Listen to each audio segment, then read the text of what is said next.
Hi, this is a hip mobility warm-up for Bonnie and can be enjoyed by anyone who would like. Starting laying down.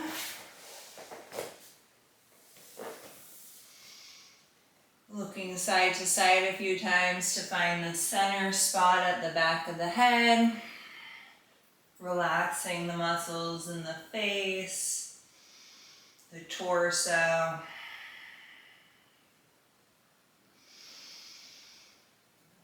And then pulling in one leg for the first nerve glide, going for a moderate sensation. Hold behind the back of the thigh. Pointing the foot on the way up. Flexing.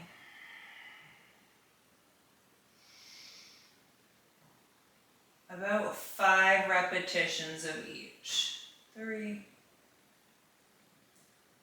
Even on the foot. Noticing if you're flexing more through the big toe or the little toe and adjusting. Then holding the leg straight, as much of a knee bend as you'd like for ankle circles.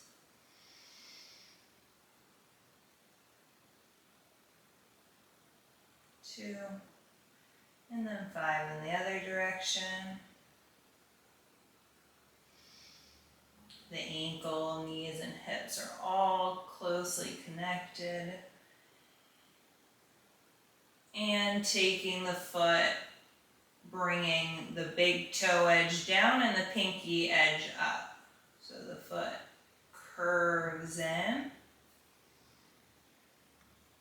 3, 2.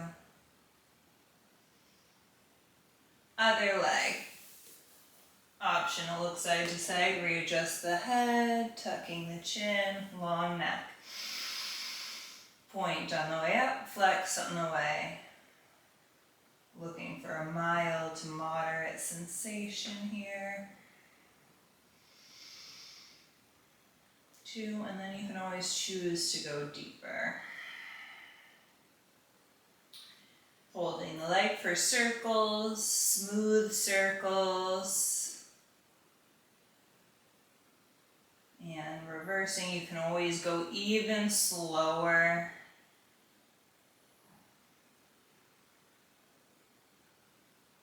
And bringing the big toe down, the little toe up. 3, 2. Bring both legs in for a nerve tensioner, bending the knees, keeping the feet flexed. Lengthening the legs and pulling the heels in. Trying to keep the upper thighs in the same position. 3, 2. Rocking your body up to sit. Wide leg, the feet can be as close to the hips or as far away as works for the hips. Sitting up really tall. Taking both of the thighs, rotating the thighs in and open. And this can be a very micro movement, trying to move from where the thigh and the hip meet. The rest of the leg is just along for the ride.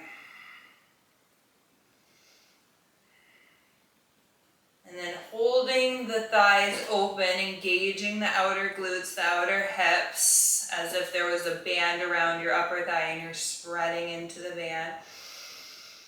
Hands can walk in front or behind the head, hinging forward, pulling the body forward, long spine, and backing off. Really active outer hips, outer thighs, and up. Keep lengthening the spine up.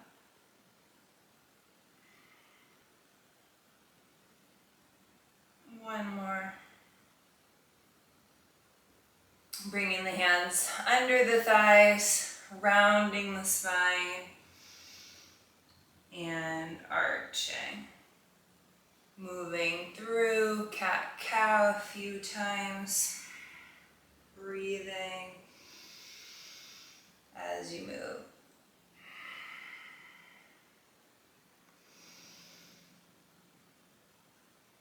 And zipping up the legs, coming down to lay on the side. Head can be propped on the hand or lay down on the arm. Taking the top leg where the thigh and the hip meet into internal rotation. You can always add a hand on the pelvis to feel the stacking of the hips, that the hips are one stacked over the other.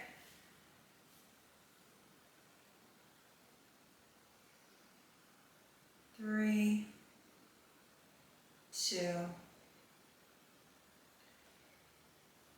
Keeping the angle at the knee the same, engaging the outer hip, the outer glute, floating the leg up,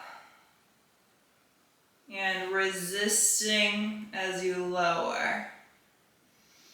Floating the leg up, pressing the leg on the mat, into the mat to light up the outer thighs, both outer hips, right from the glutes. 2. And circles, reaching the knee away from the hip. The hip pulls back, the knee reaches forward, keeping the pelvis lined up. 2. And reversing. Pulling the abs in and up. 3, 2, and switching sides. Lengthening the spine, stacking shoulder over shoulder, hip over hip, right from where the thigh and the hip meet, finding that internal rotation. That moderate sensation.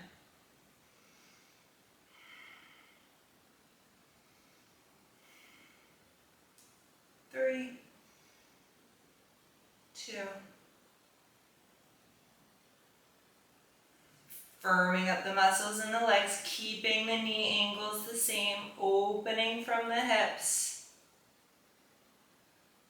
Bottom thigh and glute press into the floor. 3, 2.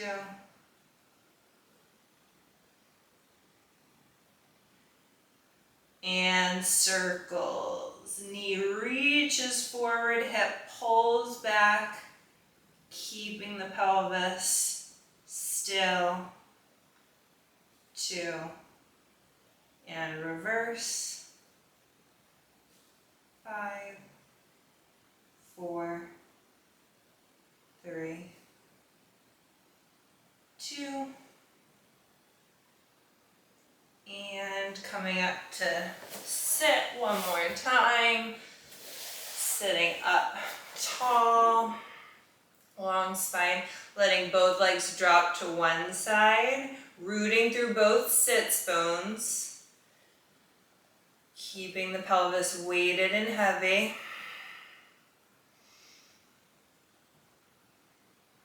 The next time you move to the side, letting that sits bone lift up, reaching across the body, and then switching,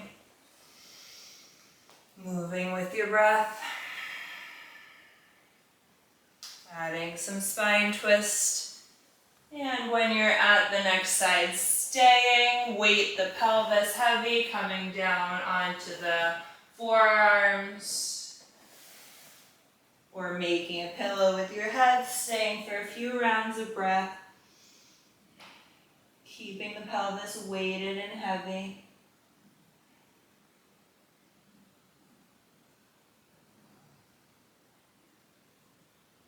When you feel ready, making your way to the second side. weighting the pelvis, heavy hips.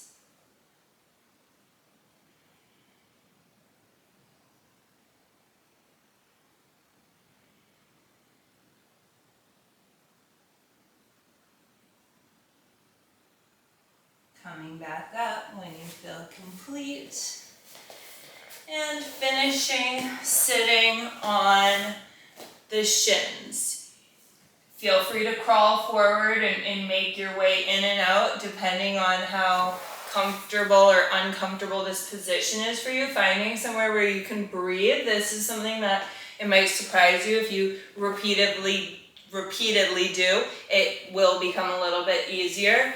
The other variation is if you can tolerate tucking your toes under and sitting up on your toes. Great for the bottom of the feet, stretching out the fascia.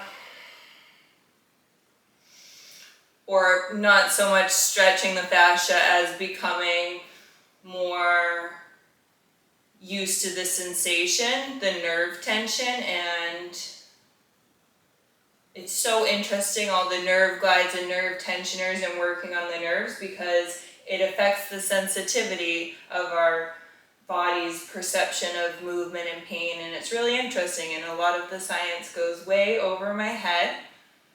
I think the consistent practice, though, of checking in with the body, making sure that the sensations are moderate enough that you can sit in it, breathe in it, talk, have a conversation in it, is really powerful. So I hope you enjoyed this quick practice. Most of these can be done in bed too. I highly encourage mobility work in bed because it's just so convenient, and sneaking in mobility into your day when you're waiting at the bus stop or even in the car. It's amazing with that conscious awareness of breathing and positioning of the hips, rib cage, shoulders, all that can really start to change how we're living in our body rather than just setting aside time to work out. That's amazing. And we have to live in our bodies 24/7. So, yep, this is the Bonnie. Love you, Bonnie. Thanks for inspiring me. And maybe we'll do a Bonnie part 2. See what else do you want? Thanks.